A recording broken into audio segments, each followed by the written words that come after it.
What's happening? So I wanted to make a quick video, just kind of off the cuff, drop my son off at school and just try to make a video about what comes to mind. And this morning, what comes to mind is I was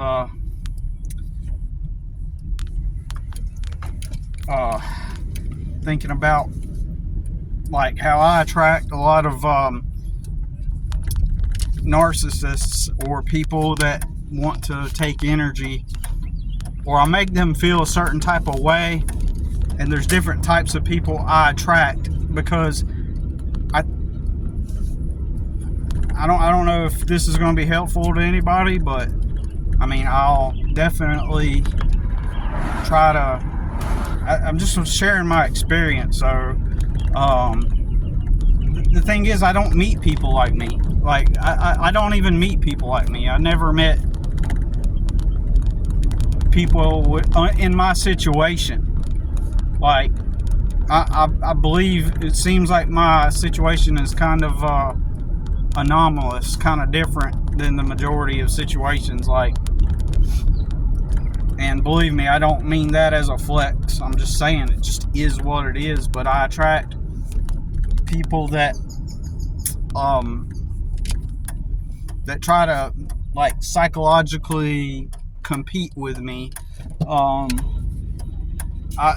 attract people with narcissists that are narcissists or have narcissistic tendencies, or like we all to some degree have to some extent we have a narcissistic tendency, the trait, and those of us who are healthy, we're just mindful of our own beingness, and you know, like for example, if we feel like we're going to end up doing something selfish, we take note of that and be like, okay, that's not the best thing for me to do. Like, you know, we're healthy in that sense. But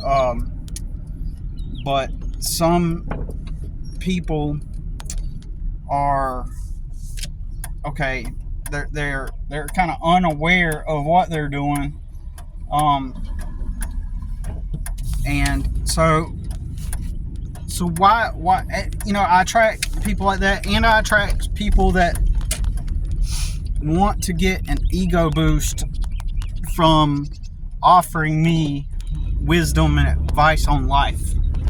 So it makes them feel good about themselves to be able to give me advice about life, and their wisdom and their philosophy, and their, you know. And the reason why is, if you've never been to my channel before, I grew up in poverty, and I'm talking about filth at times, like roach infestations, around people being drunk, doing drugs at times, just pure filth, right? And hardness, like especially in the 90s, people were more hard, right? You'd see fights, you'd see domestic incidences and stuff like that. So as a young kid, I said to myself, I'm never going to do drugs. I'm never going to smoke and drink, because I'm watching all this pure filth all around me. But what I did not know is by not engaging in those activities, it would set me up. Ironically, it would set me up for failure socially. In other words, the act of me not doing drugs, smoking weed, drinking alcohol, going through a party phase, like it would set me up to fail. Maybe failure is not the right word. It would set me up to not be able to connect and relate with most people, since that's what the majority of people do. And it's sort of like a part of life that most people go through and experience to some extent. It gives everyone this fake sense of bonding.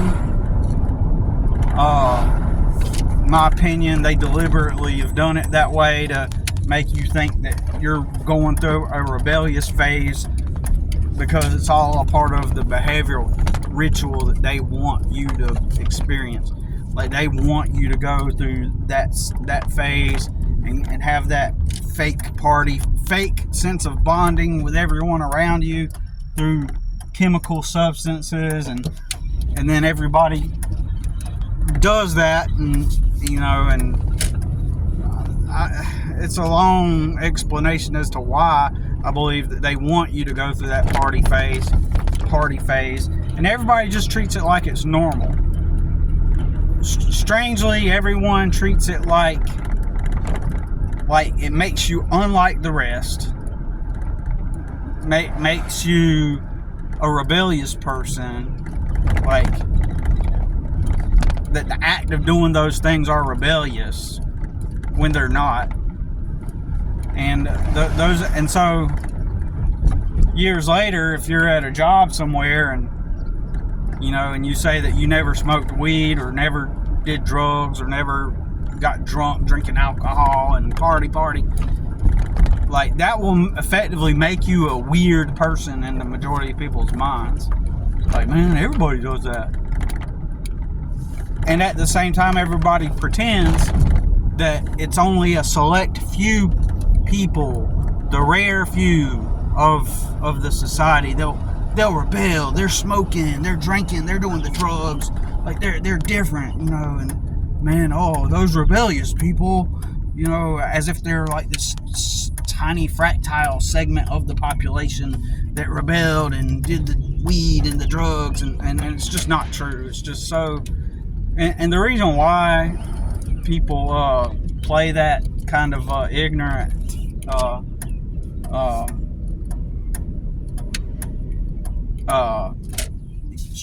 I don't know what you call it, social strategy, that belief system of people want to feel unique. People want to feel different. They want to feel like they're unlike the rest, that they're autonomous, one of a kind. So if you have something that is labeled as different and unique and unlike the rest, it's labeled that way, but in its functionality, it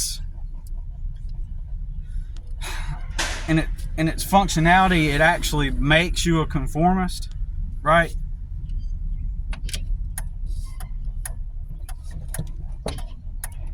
So then that means that you get to bypass actually being different. You can skip being actually different and conform with the crowd, yet still feel like you went against the grain, and still feel like you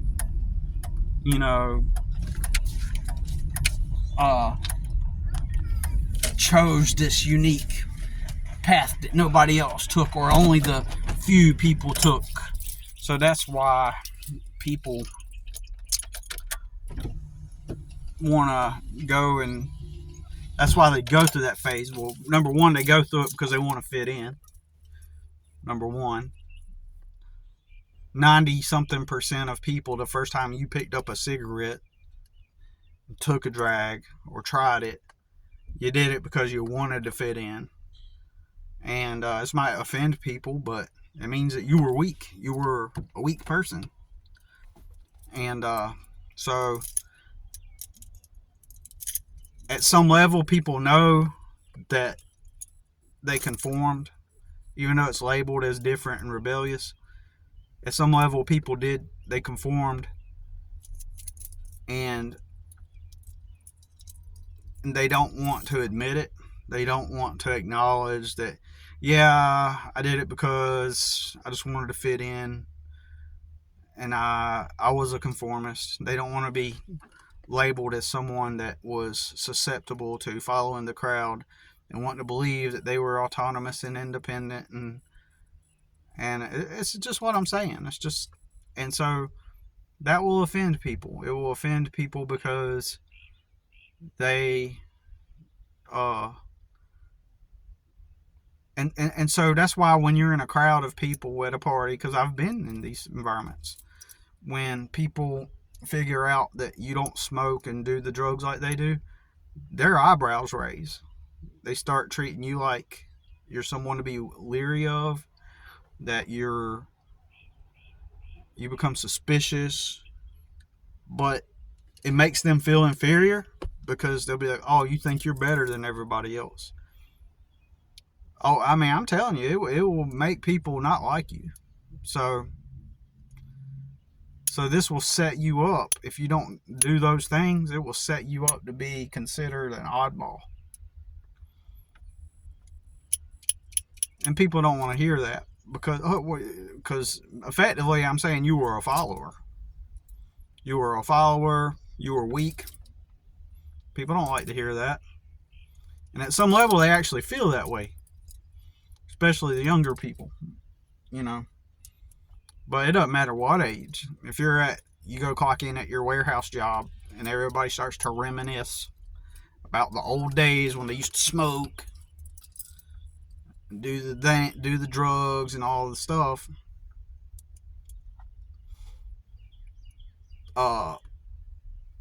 You're going to be labeled as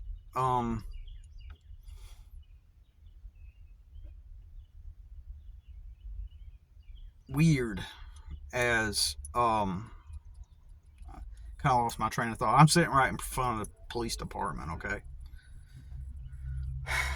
so keep seeing different people walk by, and it's distracting me, to be real with you. But and the thing is with me is the reason why I don't mind talking about it, and I'm not shy, and I don't apologize for saying it, using the words that I say, is because people give me shit.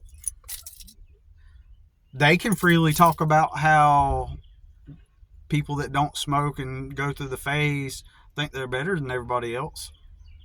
It's okay for the mainstream to talk the way they do to people, and then they are the ones that literally act like they're better than you, because they'll act like they're better than you. They'll act like they've achieved some greater level of wisdom because they smoked weed and they did the drugs, because like they're unlike the rest. You know what I'm saying? And they'll put their chest high, and they'll have this air of superiority. They will. That's exactly what happens. I don't care what anybody says. You could try to say that I'm lame, or you know, and the reason why I don't apologize for talking about it using in the way that I do it and with the tonality that I say it. Typically in the mainstream, most people are like that.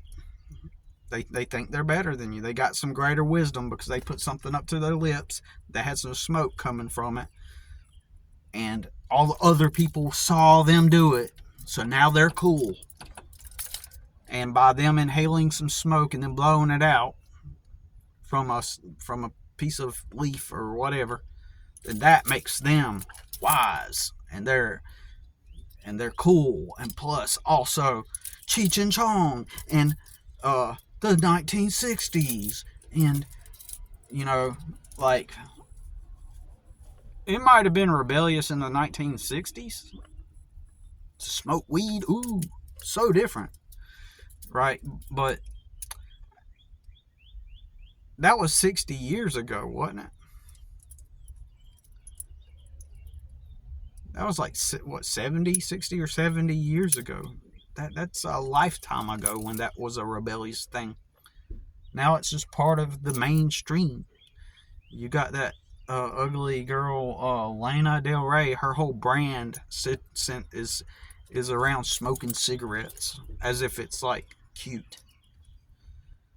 In my opinion, propagandists and PR people, they deliberately, I can't remember because I've studied a lot of World War II and Joseph Goebbels and Germany and all that stuff, because I've always been intrigued by and fascinated by behavior and why people act the way they do, right? Originally as a defense mechanism to survive my environments, because I was different. I was being so different, and people don't like different. They will attack you if you're different. So I had to become really street smart, right, in order to survive the environments I survived through. And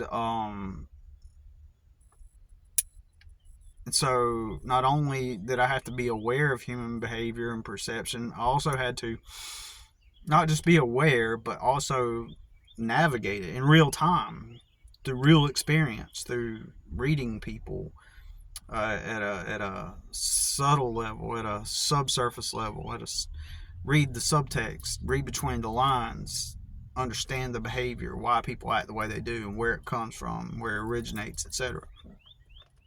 So not only, excuse me, did it, you know, eventually the topic intrigued me, and I'm going to be real. At the age of 16, you hear this word that you've never heard before called psychology. And what is it? Well, they say, well, you know, the school's asking you to pick this class, pick your classes. And they say psychology, and I'm like, what is it? And they're like, it's the study of human behavior. I'm like, whoa. That really intrigued me because I figured in my then back in my mind, I thought it was the right thing to do for me to attempt to learn that to teach my family how to be normal, because I always wanted to just be normal, and I figured if I could teach my parents how to be normal, then it was just logic, you know what I mean, just trying to be logical. Well, if behavior is this way, then if we can fix it, then we can live in a nice house. Dad can get off alcohol, you know. The instruction manual for, you know, now I did learn some stuff in that class, but like we learned about dysfunctional families systems to some extent or something like that. And or I found a book in the school library about dysfunctional families, right? This was like in the 90s, like and so obviously once you see the, you know, how things work and why things are wrong, then that means that you have a solution to fix those things.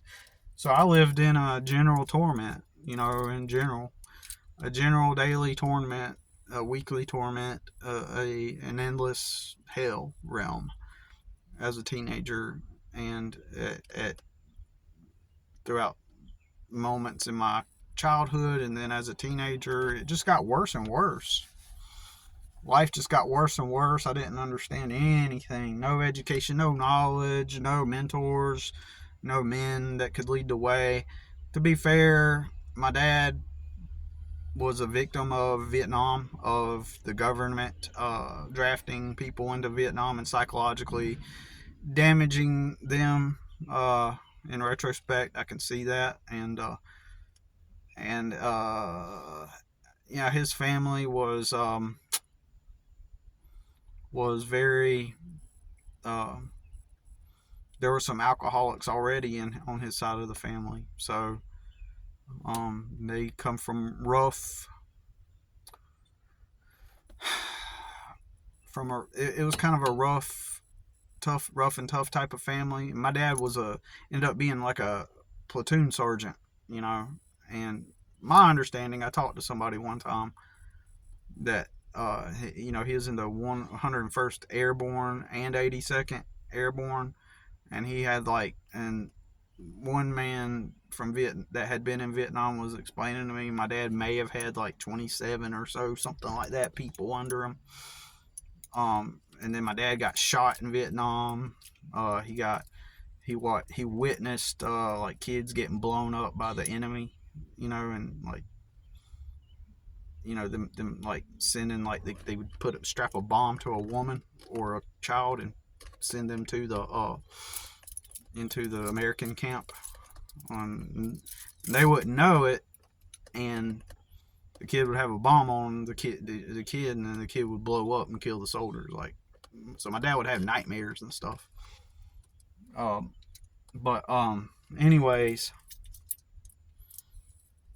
my mom's side of the family was a dysfunctional situation. In that family, most of the men in my mom's family were are kind of like passive, and there have been some gay men in my mom's family, and this is all in the South, like the heart of the South, right? So it's all been like kind of a covert thing. Everybody, it's like one of those silent, covert things. Nobody talks about it, but everybody just knows, right? And so, anyways, so yeah, you grow up in this environment like this, like you don't want to do drugs, but the downside, the dichotomy, so the good side is you don't screw your brain up from doing drugs. The good side is you don't become an addict. The good side is all that, but then by choosing not to do the drugs, you become a social reject and an outcast. But now there are some other people that didn't do drugs like that, but they also have something to compensate for it, right? They have something to compensate. So what do they have to compensate? They have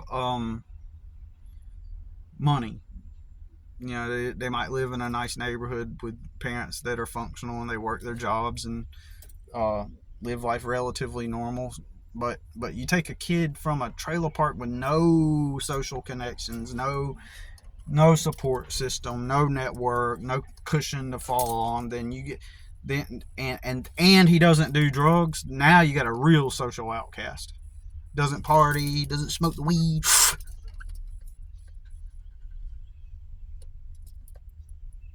Nobody to turn to. So that means, as a young adult, since everybody, especially here in the South, and probably everywhere else too, since everybody smokes something, or everybody likes to get effed up, or get crunk, or party, right? Since everybody does that and you don't, you can sit there and try to explain to them, look, I never did it because of how I grew up, and they'll be like, oh yeah, that's cool, it's chill, I get it. They're still going to think you're weird, but most of the people that do that, most of them all have an inferiority complex, which is why they're doing the substances to begin with. You know, why they got into it, because they wanted to fit in, etc. And so now they see someone they can be superior to.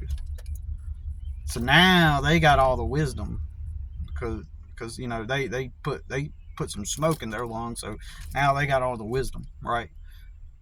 Because they followed the crowd, because you're taught that, oh, only the rare few and like cool, philosophical, smart people do the weed. Did you know actually smart people do drugs? Did you know that? Actually, really intelligent people actually do drugs. You wouldn't think that, but they do.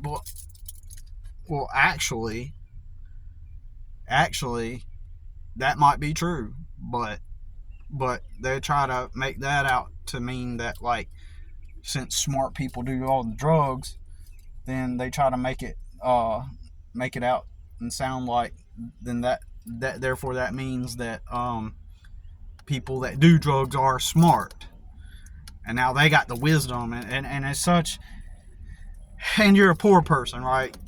So you don't do drugs and you're poor, so now, well, they got all the wisdom and all the knowledge and all the, you know, smarts because they smoke the weed, and so they see that poor guy and they're like, you know, they think that they got someone to feel better about in his presence, and so they're less reluctant to speak to them in a superior type of way. So I will attract those types of people once people find out I didn't do drugs. Most people kind of assume, when you meet somebody, they kind of assume that you followed and did what they did, because that's the template. You know, that's the societal blueprint, the template. Most people are going to assume, well, this is what everybody does. Everybody's done weed. I was at Walmart, and the girl at the self-checkout thing, she's watching over all the registers at the self-checkout thing, and she's like, comes up to me after this guy leaves, and she goes, did you smell all that weed? Like, he's not even trying to hide it. And I said, Yeah. I was like, but that's okay with me. I don't care. You know, she's like, yeah, I guess you're right. She said, should I tell my man? She asked me this, should I tell my manager? And I was like, just let him. He ain't as long as he's not bothering nobody. You know, because I really don't care if people do it. You know, I really don't. But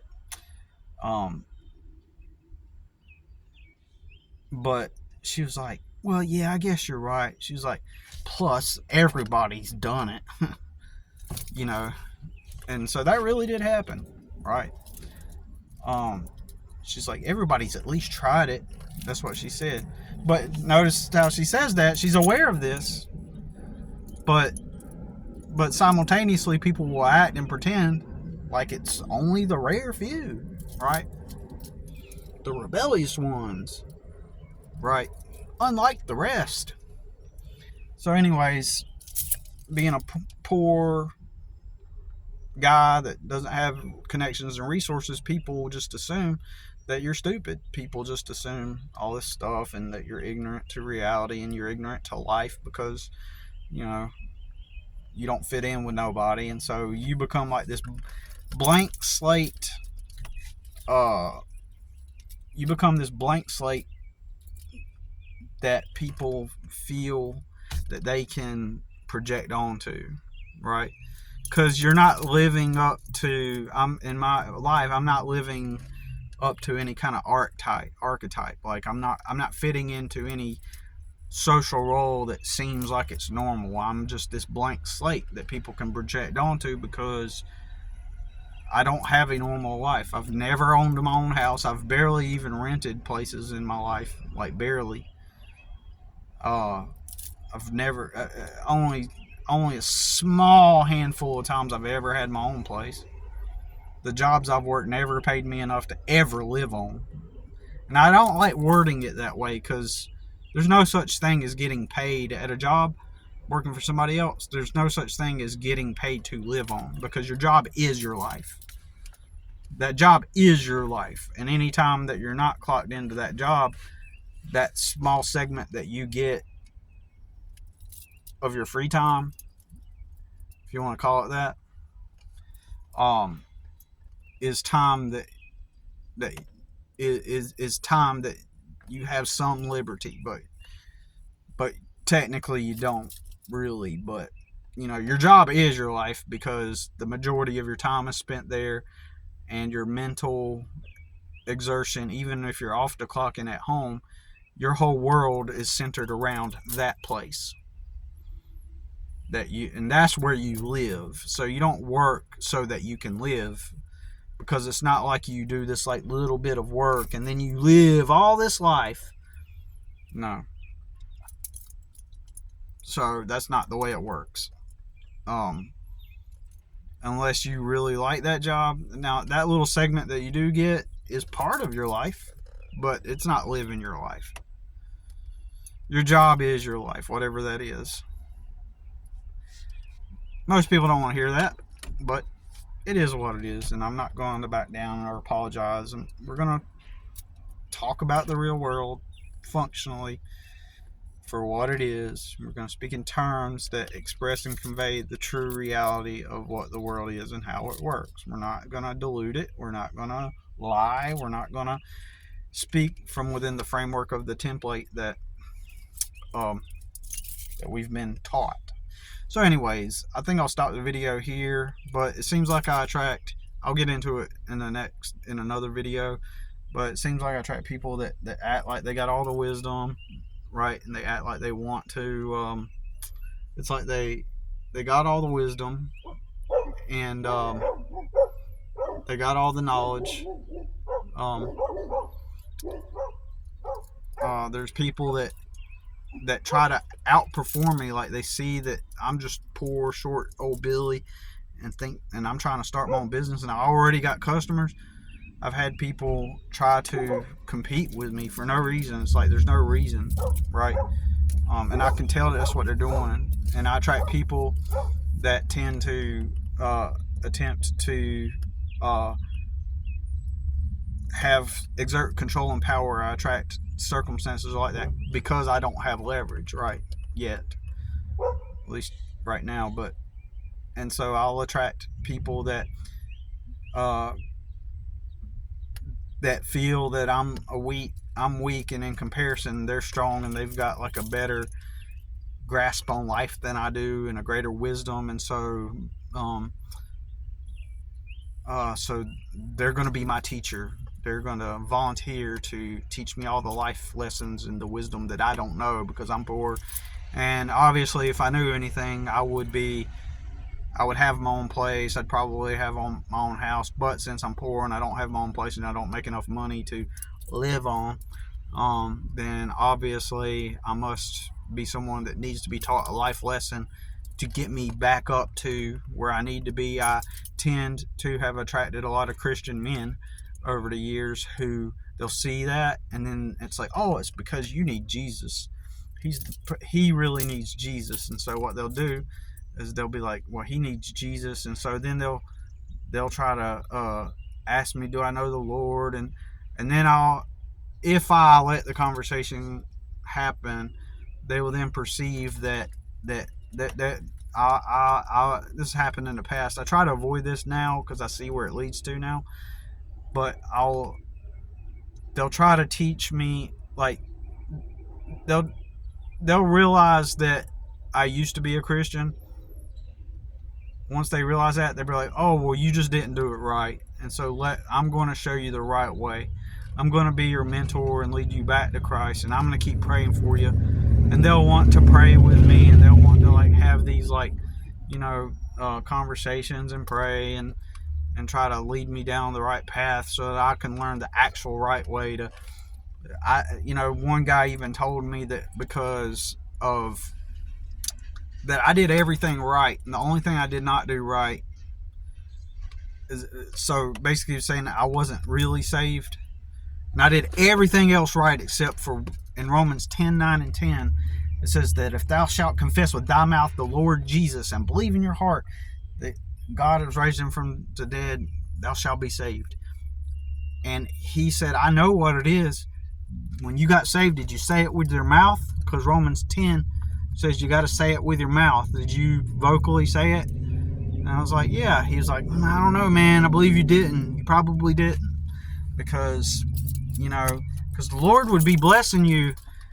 There's got to be a reason why you're in the situation.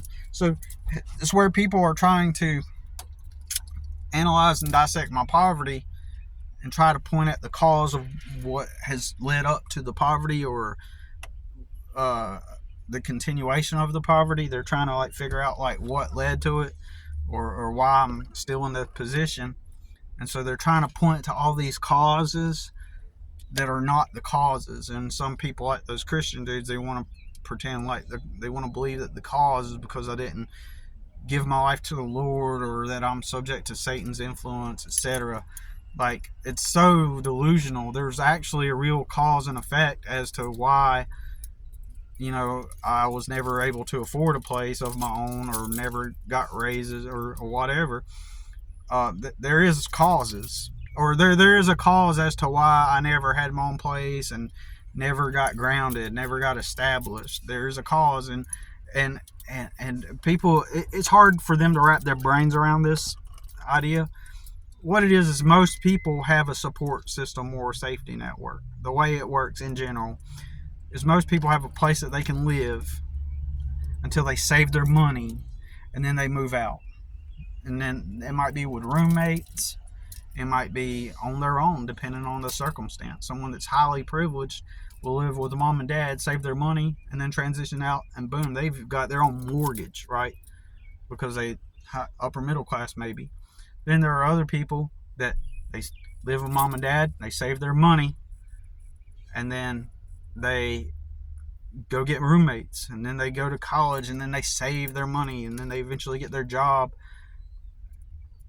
And during that transition process, they've got support systems, they got parents to fall back on, they got student loans or different things that support them, they got people in their lives, they got support systems. So people can't wrap their head around this idea that some things are just really simple. I was a poor guy with no network, no connections, nobody willing to help me. In fact, not only not people willing to help me, just people actually proactively dissing me and put me down in my youth and tell me I just didn't want to work and all this stuff. And if I just worked hard, then it would magically, like, they would tell me this stuff. And I already did work hard and stuff, right? And they were trying to attribute the cause to me not working hard enough or not being responsible or not sticking with it. They would attribute my poverty then to those things. But people want to make things more complex than what they are, right? And a lot of times it's to feed their ego. It's to make themselves feel better about themselves, It's about ego. It's about seeing someone that's less than them, has less, and then, it validates them, makes them feel good. They got all the wisdom. But it could be as simple as I was a person with no resources and connections, no support systems to start with, hardly any ability to get a roommate. Oh boy, I got some stories. I need to make a video about all of my roommate situations. They always ended horribly, I had to leave certain places because of what I found on their computer. I had to leave certain places because of their discovering their criminal background. I had to leave certain places because of people inviting druggy ratchet people over. I didn't have access to any roommates and a lot of that had to do with my socioeconomic status and the presentation, appearing poor, showing up in an old vehicle. That had a lot to do with it. Would deter people. It would put off people because they can't. Oh, you're kind of weird. You're homeless, but fun. Okay, let's just get down to the simple fact. All these dudes, Christian dudes, trying to lead me to Christ. Oh, it's because Jesus. It could be as simple as I'm someone that has no connections and resources, and the jobs don't pay enough money. They don't pay enough money for me to get out of the poverty. It could be as simple as that. Because after you've worked 2+ jobs, and I know what people are going to say. They're going to be like, I know this one person, blah, blah, blah, that worked 2 jobs and 3 jobs, and they were able to get out and blah, blah, blah. But just because someone does it does not mean it's like a universal script or a template that you just connect the dots and follow. And then if you work 2 jobs, it means that you'll come out of poverty.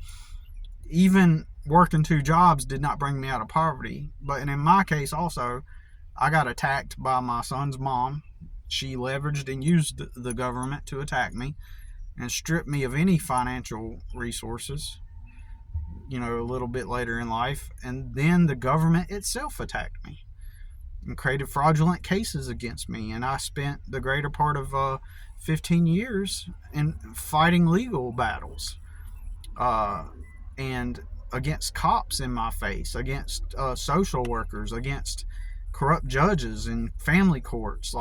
They attacked me. So that costs a lot of money. So along the way, it could be as simple as I was just a guy that did not have resources or connections. I did not help when I needed help. I did not have it. Whereas if it was someone else, the family would have come together maybe, or people would have made GoFundMe accounts, or for that person, oh look, he's struggling, man, look what he's going through, let's make a GoFundMe.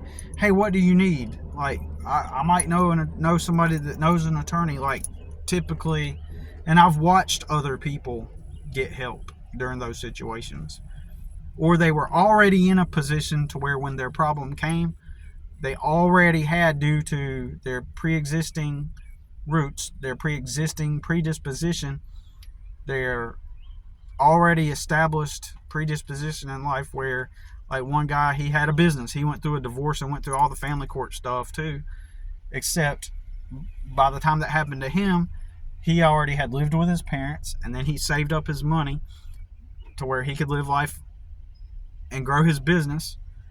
Then he grew his business, and by the time all the court stuff happened, he had the money to pay lawyers, right?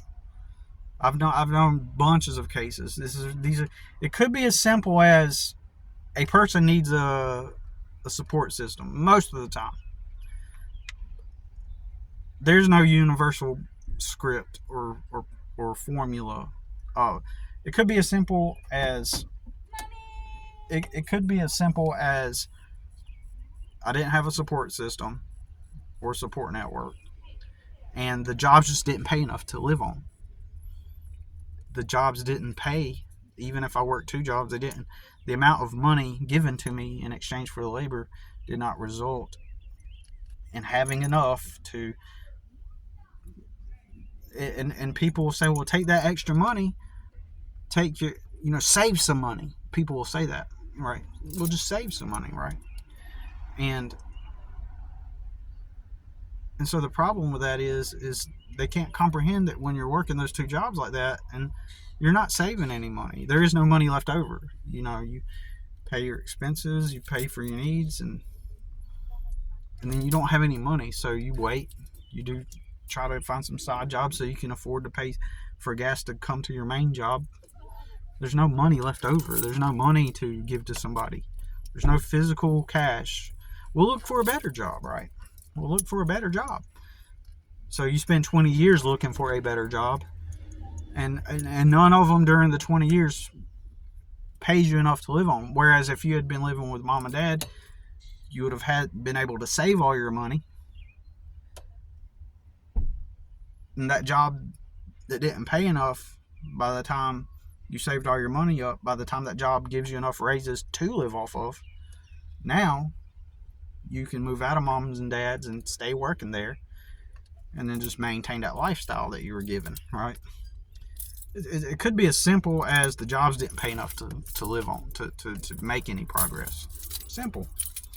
Could have been as simple as that. It's not because, the devil and Jesus and blah, or you weren't responsible, you didn't work hard enough, especially when you're watching everybody around you, doing shit half-ass. They're doing shit half-ass. They show up at work, they're talking about what they're going to do on the weekend, they're discussing their plans, their new motorcycle, dirt bike they're getting on credit with interest and leisure, it's all leisure and all this stuff, right? So anyways,